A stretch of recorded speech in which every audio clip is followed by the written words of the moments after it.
Assalomu alaykum hurmatli kanalimiz a'zolari. Bugun 23-aprel 2025-yil navbatdagi laboga chiroyli bo'lgan tunikashibgani bo'ldik.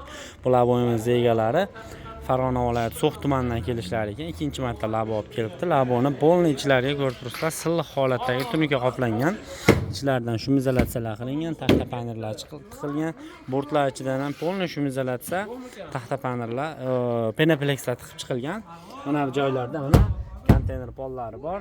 Tormozga keladigan yuklarda shu narsa ushlab qoladi. Mana bu kuzovga zarba o'tkazmaslik uchun qilingan holatda bo'ladi.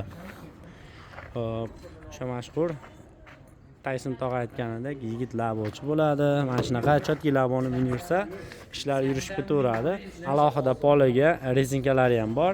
Mana bu joyiga avvalgi videolarda qo'yganmiz, sandiqlar bo'ladi.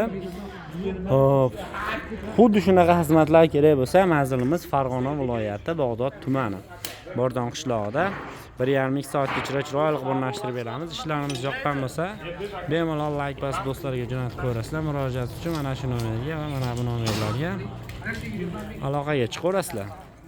Manzilimiz o'sha Farg'ona viloyati Bog'dod tumani, Bordon qishlog'ida. Bizni kuzatishda davom etinglar, sog' bo'linglar, salomat bo'linglar. Bu maniki. Ya blokem olyapti ya.